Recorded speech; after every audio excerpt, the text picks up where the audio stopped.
초인도 9회가 끝났습니다. 줄거리와 리뷰를 다뤄보도록 하겠습니다. 선주는 아버지의 죽음으로 캐나다에 간 어머니를 대신해 라헬의 임시 회장직을 맡습니다. 그리고 중국 짝퉁건에 대한 증거를 찾았다며 명섭을 협박하는데요. 그러나 명섭은 이 증거가 가짜라는 사실을 이미 알고 있었습니다. 지난 회에서 미라는 명섭의 이혼을 위해 그가 중국 짝퉁 비리에 연관되어 있다는 증거, USB를 확보하는데요.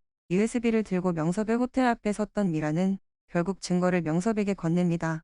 때문에 미라가 선주에게 증거는 알맹이가 빠진 가짜 증거였는데요. 미라는 명섭에게 건넨 USB가 이 세상에 남은 유일한 증거라고 말하지만 그렇지 않을 게 분명해 보입니다. 명섭이 이혼을 하지 않고 갈등에 골이 깊어지게 되면 이 USB로 그를 협박할 거라고 예상되는데요. 아마 그 과정에서 명섭이 미라를 살해했을 수도 있어 보이네요. 선주는 USB를 확인하고 미라를 찾아갑니다. 그러나 뻔뻔하게 나오는 미라입니다. 두 사람은 계속해 말다툼을 벌이는데요.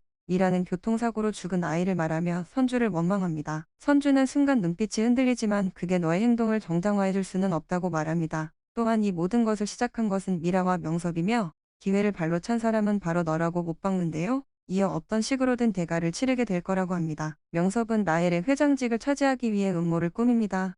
바로 필리핀의 가장 큰 공장에 파업을 하도록 만든 것인데요. 이에 선주는 대안을 찾기 위해 노력하지만 해결하지 못합니다. 그녀는 라헬과 가정에 대한 일들을 정상적으로 처리하지 못하는데요. 바쁜 회사 일로 아들의 생일마저 잊고 맙니다. 하지만 당연해 보이네요. 회사 일에 전면적으로 나선 적 없는 사람이 명섭의 직접적인 공격에도 아무 타격이 없다면 그게 더 말이 안 되는 것 같아요. 한편 미라는 선주와 명섭의 이혼을 위해 거짓 인터뷰를 합니다.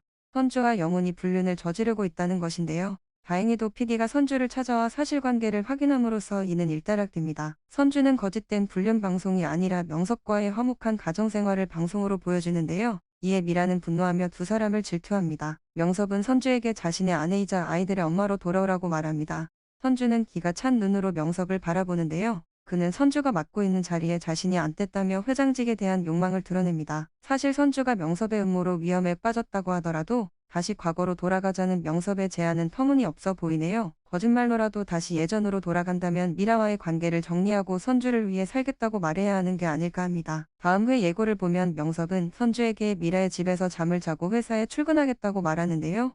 선주가 제안을 거절했기 때문이라고 봐도 너무 뻔뻔한 처사가 아닐까 합니다. 미라가 죽던 날 마지막으로 만난 사람은 차영훈으로 밝혀졌는데요. 미라는 영훈에게 명섭이 불륜을 저지르고 있다거나 자신과 연인 관계임을 털어놓을 것으로 보입니다. 적의 적은 동지라고 선주와 명섭이 이혼할 수 있도록 선주를 설득해달라 말할 것으로 보이는데요. 명섭은 선주와 영훈의 관계를 언급하며 육체적인 것뿐만 아니라 정서적인 사랑도 불륜이라며 도발합니다. 정원은 명섭의 밑으로 들어갈 것으로 보이는데요. 명섭은 드디어 퀸이 혼자 남았다고 말하지만 이는 선주와 정원이 짜고 친 계획이 아닐까 합니다. 정원 혼자 꾸민 일이라고 해도 선주를 배신하는 일은 없을 것 같아요. 명섭처럼 간교한 사람이 정원의 말을 곧이곧대로 믿을지는 미지수네요. 한편 영훈은 미라의 말을 듣고 선주의 편에 설 것으로 보이네요. 이렇게 9회 줄거리와 10회 예고편에 대해 살펴봤습니다. 오늘도 오늘이지만 다음 회차의 명섭의 행동은 도저히 어서 빨리 명섭과 미라가 대가를 치르는 장면이 나왔으면 하네요. 영상 시청해주셔서 감사합니다. 구독과 좋아요 눌러주시면 감사하겠습니다.